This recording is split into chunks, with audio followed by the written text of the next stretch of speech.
লাইলাতুল কদর বা সৌভাগ্য রজনী লাভ করা মুমিনের সবচেয়ে বড় পাওয়া। সারা জীবন কঠোর সাধনা, ত্যাগ ও তিতিক্ষার মাধ্যমে শয়তানি প্রবৃত্তিরূপে দৈত্যকে নিধন করার পর মুমিনের কাছে আসে সেই কাঙ্ক্ষিত মুহূর্তটি।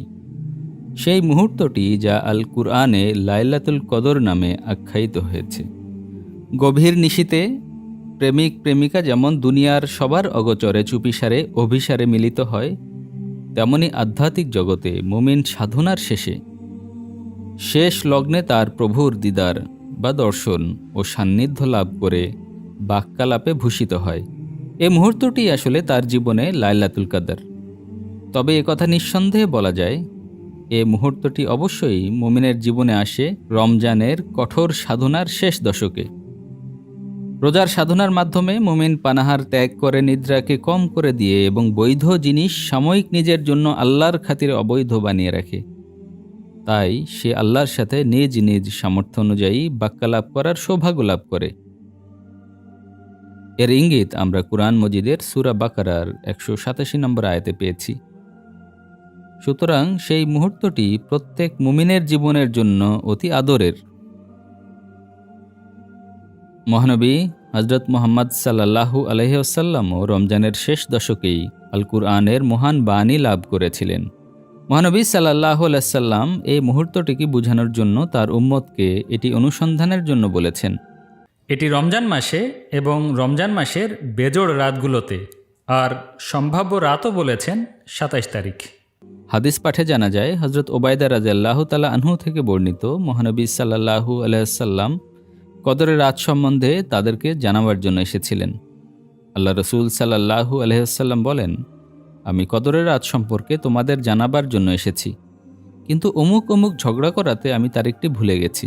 অতএব যে মহান ব্যক্তিত্ব তার উম্মতের হেদায়েতের খুঁটিনাটি কিছুই বর্ণনা করতে ভুলে যাননি, অথচ দুটি লোকের ঝগড়ার কারণে এক মহামূল্যবান বিষয় ভুলে গেলেন, এর পেছনে রহস্য কি? অর্থাৎ আল্লাহ চাইলেন সেই শুভ মুহূর্তটি লাভ করার জন্য প্রত্যেক মুমিন যেন সারা জীবন চেষ্টা সাধনা করে। সেই মুহূর্তটি যদি নির্ধারিতভাবে সবার জানা থাকতো, তাহলে সারা জীবন সাধনার কোনো প্রয়োজন হতো না। কেবল সেই নির্দিষ্ট সময়ে চেষ্টা করলেই চলতো, আর এভাবে সেই মুহূর্তটির কোনো মাহাত্ম্য ও কদরই থাকতো না। খোদা তাআলা সূরা কদরে মুমিনদের সুসংবাদ দিয়েছেন, তাঁর বাণী ও তার নবীকে লাইলাতুল কদরে তথা মহাসম্মানিত রাতে আকাশ থেকে অবতীর্ণ করা হয়েছে, এবং প্রত্যেক মুজাদ্দিদ ও সংস্কারক যারা খোদার পক্ষ থেকে এসে থাকেন, তারা লাইলাতুল কদরে অবতীর্ণ হয়ে থাকেন। লাইলাতুল কদর সেই অন্ধকার যুগের নাম যখন অন্ধকার চরমে পৌঁছে থাকে। এজন্য সে যুগ স্বভাবতই প্রত্যাশা করে যেন অন্ধকার দূর করার জন্য কোনো এক জ্যোতি অবতীর্ণ হয়। আল্লাহু আকবার।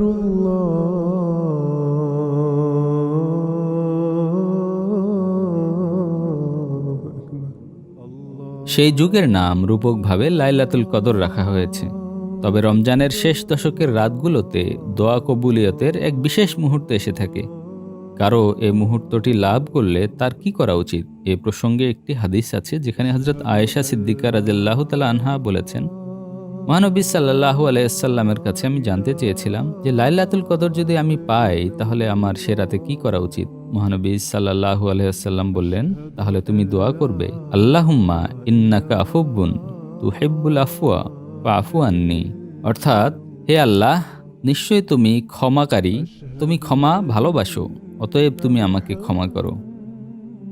আল্লাহ যদি কাউকে নিজ সন্নিধান থেকে ক্ষমা করে দেন, তাহলে তো সে এক নিষ্পাপ শিশুর ন্যায় হয়ে গেল। আর নিষ্পাপ শিশু অবস্থায় যখন কেউ মৃত্যুর স্বাদ লাভ করে, তার জন্য তো অবধারিত আছে অনন্ত শান্তির জান্নাত।